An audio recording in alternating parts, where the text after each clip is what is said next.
मेरो चाहिँ बिहानीको सुरुवात यसरी हुन्छ।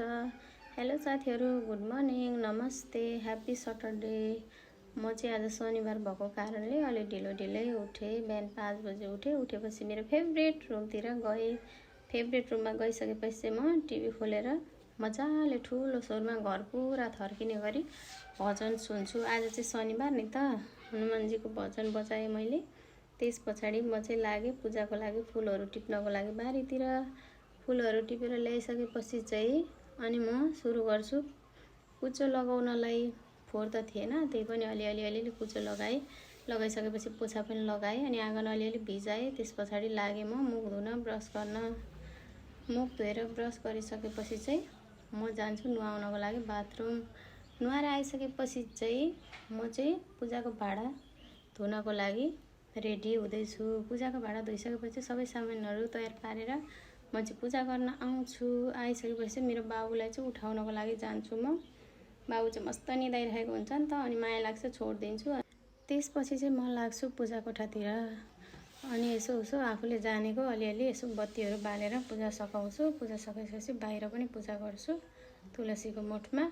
त्यस पछाडि तुलसीलाई जल चढाएर, सूर्यलाई जल चढाएर म चाहिँ आउँछु भित्र। म आउँदाखेरि चाहिँ मेरो बाबु उठेर ब्रस गरिरहेको हुन्छ।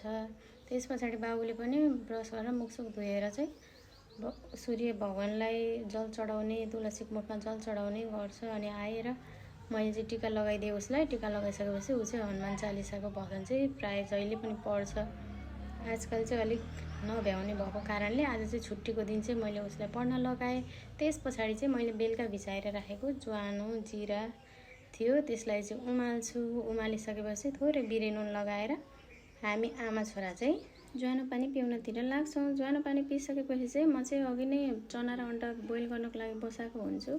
त्यो चाहिँ बोइल गरेको चना अन्डालाई चाहिँ रेडी गर्छु। साथीहरू, म आजदेखि चाहिँ म सानो मिनी भ्लगहरू बनाउनलाई स्टार्ट गर्दैछु। हेरौँ कस्तो हुन्छ होइन। सबैले मन पराइदिनु होला। मन पऱ्यो भने लाइक, कमेन्ट, सेयर गरिदिनु होला। अब डेली काम पनि केही हुँदैन नि त, यसो डेली एक्टिभिटिजहरू, यसो मेमोरी पनि हुन्छ, टाइम पास पनि हुन्छ भनेर चाहिँ म चाहिँ आजदेखि चाहिँ मिनी भ्लगहरू बनाउने सोचिरहेको छु। हेरौँ सबैले माया गरिदिनु होला। अनि मैले चाहिँ बाबुलाई चना त खाँदैन बाबुले, स्याउ र अन्डा दिएँ उसलाई। अनि म चाहिँ लागेँ बेड मिलाउनतिर। बेड मिलाइसकेपछि चाहिँ म कपडा भिजाउनको लागि धारामा जान्छु। आज चाहिँ कपडा त्यति धेरै थिएन, अनि कपडा भिजाएर आइसकेपछि चाहिँ म 10 मिनट जति चाहिँ वर्कआउट गर्छु। वर्कआउट गरिसकेपछि म अघि उसिनेको चना अन्डा खान्छु। त्यसपछि भाँडा धुन जान्छु। भाँडा धोइसकेपछि यसो हेर्दा बाबुले पनि खाइसकेको हुन्छ। अनि बाबुलाई एकछिन पढ्नको लागि बसाउँछु। आज चाहिँ छुट्टीको दिन हो नि त, त्यही भएर म अलि आरामले नै काम गरिरहेको छु। झन् भिडियो बनाउँदै त कति टाइम लागेको। अनि म चाहिँ कपडा धोइसकेर कपडा सुकाएँ। अनि मेरो अहिलेको काम चाहिँ सक्यो। Thank you so much.